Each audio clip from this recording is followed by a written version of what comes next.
We continue Plutarch's Lives, translated by John Dryden, revised by Arthur Hugh Clough, by beginning Pyrrhus,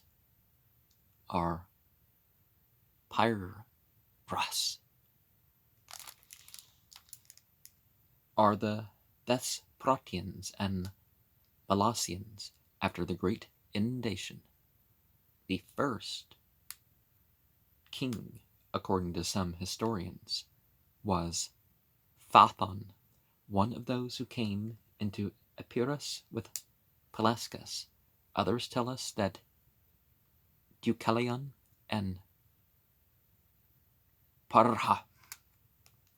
having set up the worship of Jupiter at Dodona, in the personified way, Jupiter and Jehovah kind of take on the same position, don't they? But also Zeus, but settled there among the Molossians in after time. Neoptolemus, Achilles' son, planted a colony, possessed these parts himself, and left a succession of kings who after him was named Pyrrhida, as he in his youth was called Pyrrhus, and of his legitimate children one was born of Lanassa, daughter of Cleodaeus. Hyllus' son had also that name. From him Achilles came to have divine honors at Epirus under the name of Aspetus in the language of the country. After these first kings, those of the following intervening times, becoming barbarous and insignificant both in their power and their lives. Tharhapas is said to have been the first who, by introducing Greek manners and learning and humane laws into his cities, left any fame for himself. Alcetus was the son of Tharhapas. Arabas of Alcetus and Arabas and Troas' queen, Achaedas. He married Pythia, the daughter of Menon, the Thessalian, a man of note at the time of the Lamiac War, and of highest command in the Confederate army next to Leosthenes. To Achaedas were born of Pythia, Didamia, and Troas, daughters, and Pyrrhus, a son. The Molossians afterwards falling into factions and expelling Achaedas, brought in the sons of Neoptolemus and such friends of Achaedas as they could take were all cut off. Pyrrhus, yet an infant, and searched for by the enemy, had been stolen away and carried off by Androcletus and Angelus, who, however, being obliged to take with them a few servants and women to nurse the child, were much impeded and retarded in their flight, and when they were now overtaken, they delivered the infant to Androcleon, Hippias, and Neander, faithful and able young fellows, giving them in charge to make for Megara, the town of Macedon, with all their might, while they themselves, partly by entreaty and partly by force, stopped the course of the pursuers till, late in the evening, at last, having hardly forced them back, they joined those who had the care of Pyrrhus, but The sun being already set at the point of attaining their object, they suddenly found themselves cut off from it. For on reaching the river that runs by the city, they found it looking formidable and rough, and endeavoring to pass over, they discovered it was not fordable. Late rains having heightened the water, and made the current violent, the darkness of the night added to the horror of all, so that they durst not venture of themselves to carry over the child and the women that attended it, but perceiving some of the country people on the other side, they desired them to assist their passage, and showed them Pyrrhus calling out aloud and importuning them. They, however, could not hear for the noise and roaring of the water. Thus time was spent, while those called out, and the others did not understand what was said, till one, recollecting himself, stripped off a piece of bark from an oak, and wrote on it with the tongue of a buckle, stating the necessities and the fortunes of the child, and then, rolling it about a stone, which was made use of to give force to the motion, threw it over to the other side, or as some say, fastened it to the end of a javelin, and darted it over. And when the men on the other shore read what was on the bark, and saw how time pressed without delay, they cut down some trees, and lashing them together, came over to them, and it so fell out that he who first got ashore and took Pyrrhus in his arms was named Achilles, the rest being helped over by others as they came to hand. And, well, certainly people who are making predictions like that are going to be dramatic, but aside from just vagaries and stuff, sometimes people say what's true and people always remember what's true, but then there's a whole bunch of people around,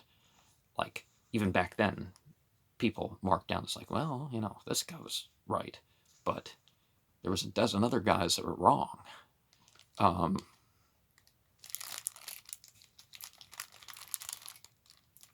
And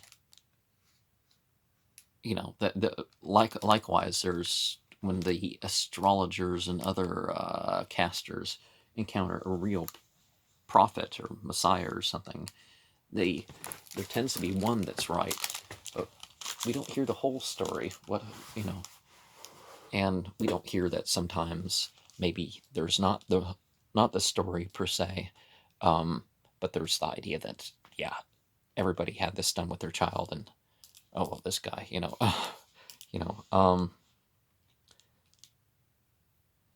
Thus, being safe and out of reach of pursuit, they addressed themselves to Glaucias, then king of the Illyrians, and finding him sitting at home with his wife, they laid down the child before them. The king began to weigh the matter, fearing Cassander, who was a mortal enemy of Achilles, and being in deep concentration, said nothing for a long time, while Pyrrhus, crawling about on the ground, gradually got near and laid hold with his hand upon the king's robe, and so helping himself upon his feet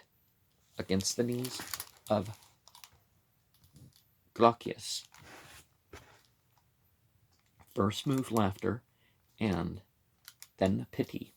as a little humble crying petitioner. Some say he did not throw himself before Glaucias, but catching a hold of an altar of entities, and spreading his hands about it, raised himself up by that, and that Glaucias took the act as an omen. At present, therefore, he gave Pyrrhus into the charge of his wife, and commanding he should be brought up with his own children, and a little later the enemies sending to demand him, and Cassander himself offering 200 talents, he would not deliver him up. But when he was 12 years old, bringing him with an army into Pyrrhus, made him king. Pyrrhus, in the air of his face, had something more of the terrors that than of the shadows in the corner there, then of the augustness of kingly power. And this child reaching for the altar, you have the page or the princess of swords card sometimes harking at that, don't you? He had not a regular set of upper teeth, but in the place of them one continued bone, with small lines marked on it, resembling the divisions of a row of teeth. It was a general belief he could cure the spleen by sacrificing a white cock, rooster, and gently pressing with his right foot on the spleen of the person as they lay down on their backs. Nor was any one so poor or inconsiderable as not to be welcome, if he desired it, to the benefit of his touch. He accepted the cock for the sacrifice as a reward, and was always much pleased with the present. The large toe of that foot was said to have a divine virtue, for after his death, the rest of the body being consumed, this was found unhurt and untouched by the fire. But of these things hereafter. Now, I've mentioned about an initiation which I received, and in this initiation, one of the things with the initiation was that the initiate was to give a gift to the initiator. The initiator was supposed to keep the gift, but this ritual for hire stuff, I don't know. If someone's poor, they get it anyways, but this, oh, you do a ritual for me, I'll give you, an animal.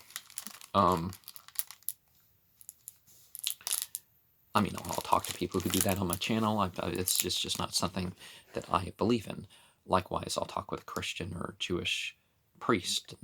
in Judaism and Christianity, as opposed to Islam, for example. You are allowed to get paid to lead worship services. Being now about 17 years old, and the government in appearance well settled, he took a journey out of the kingdom to attend the marriage of one of